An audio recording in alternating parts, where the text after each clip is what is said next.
As the Republic's collection of walker models diversified over the course of the Clone Wars, a few strange designs found their way to the front lines. Alongside more conventional all-terrain walkers like the AT-TE, AT-RT, and AT-AT, marched the open-topped AT-OT, the diminutive AT-PT, and the three-legged AT-AP. It's the latter vehicle we'll be talking about today. Some of you might be unfamiliar with the AT-AP.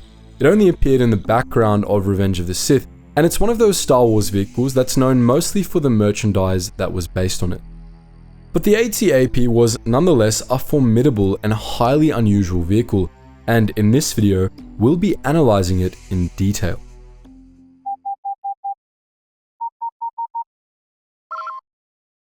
Attention, Sergeant on deck! Sometime into the Clone Wars, the Galactic Republic determined that it needed to diversify its assortment of heavy vehicles. For most of the war, the Republic had relied heavily on the venerable AT-TE, which, while very effective, had a number of shortcomings that its makers at Kuat drive yards hoped to overcome with additional support walkers. Some of the walker designs KDY brought to the table for additional heavy walkers were natural evolutions of the AT-TE's design, such as the long-legged AT-HE and AT-AT. Others filled vital niches that AT-TE type walkers couldn't, such as the AT-RT Scout Walker and the AT-XT, which was somewhere between the AT-RT and AT-TE. Then there's the AT-AP. About midway through the Clone Wars, one of KDY's designers, presumably after snorting a line of spice, had the idea to just take the front half of the AT-TE and develop it into a new walker line.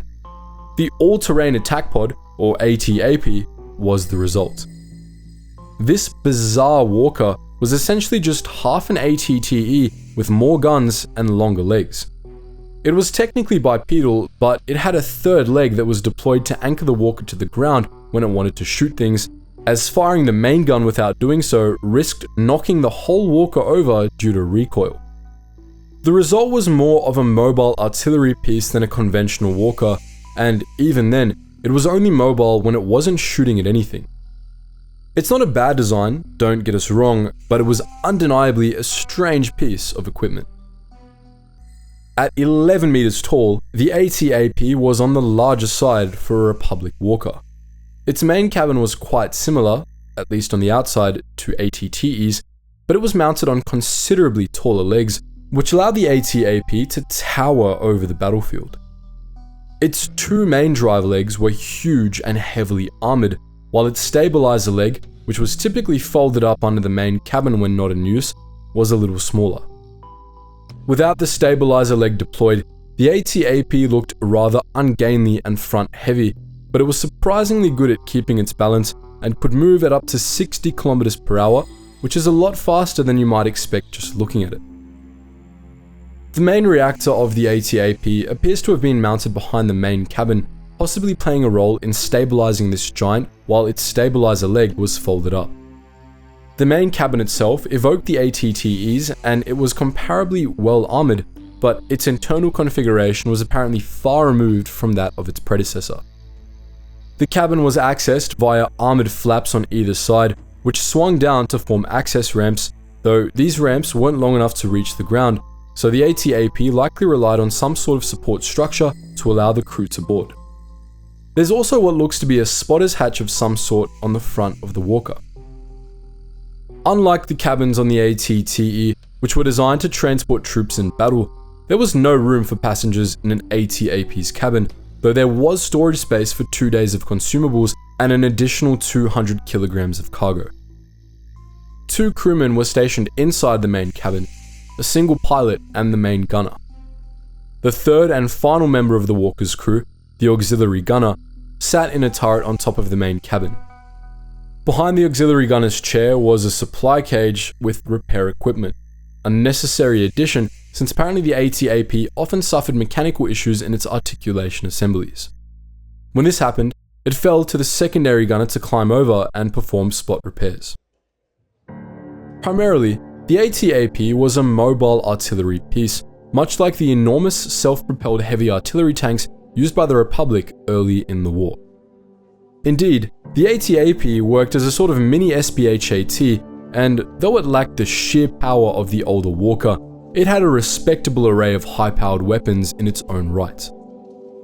Mounted on the chin of the main cabin was a medium laser cannon which was angled downwards and meant as a defensive weapon. Enemy infantry that got too close to an AT-AP would be subjected to fire from this weapon, which was powerful enough to be able to fend off most close-range attackers. The AT-AP's other secondary weapon was its top-mounted heavy blaster turret, which had a full 360 degrees of rotation and high enough of a firing arc to be able to defend the Walker from enemy aircraft. This weapon was manned by the auxiliary gunner, who used it to fire on approaching vehicles, allowing the main gunner to focus on shelling enemy positions. The main gun of the AT-AP was an enormous mass driver cannon. This bad boy fired huge durasteel shells encased in energy sheaths with incredible accuracy, and it was so powerful that it required the aforementioned stabilizer leg just to prevent its recoil from pulverizing the Walker. This weapon was absolutely devastating, even more so than the main mass driver on the AT-TE, able to absolutely obliterate entrenched enemy positions and spacecraft alike. The mass driver was meant for long-range bombardment, and with the proper targeting data, it could accurately fire on targets that were beyond visual range, earning the AT-AP the nickname of Sniper Tank. Unlike many other Republic walkers, the AT-AP wasn't viable to use on its own. Since it was stationary when firing with its main weapon and intended for extremely long range, Republic forces only deployed it alongside other heavy vehicles such as the AT-TE, UT-AT, or Juggernaut tank. With support, the AT-AP was extremely effective. It could support its fellow heavy tanks against incoming infantry and vehicles, while its mass drivers shelled their positions from range. The AT-AP's effectiveness at dismantling separatist positions meant that it saw a ton of use during the Outer Rim sieges, in which it was used to dismantle the core of entrenched separatist forces, while the rest of the army dealt with the enemy's forward units. It proved to be more useful in sieges than the SPHAT for artillery pieces, since it had a smaller target profile and could contribute more to its own defense. Countless clone units made use of AT-APs during the war's last few months, including the 212th Attack Battalion, the 41st Elite Corps, the 327th Star Corps, the 91st Reconnaissance Corps, and the 282nd, 121st, 96th, and 76th Regiments.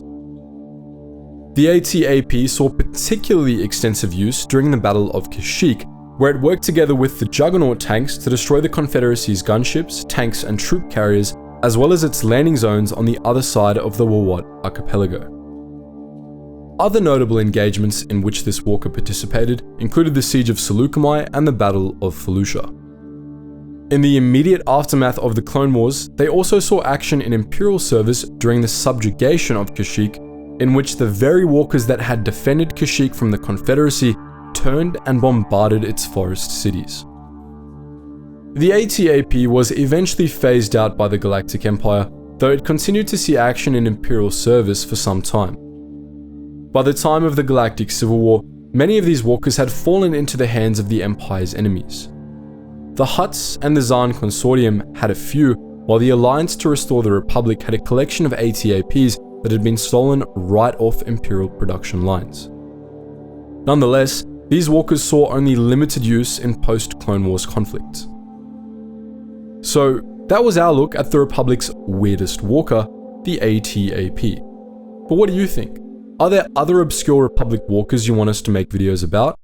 Let us know your thoughts on this particular walker, because we're always keen to hear your opinions and comments. As always guys, thank you so much for watching, and I hope to see you in the next video.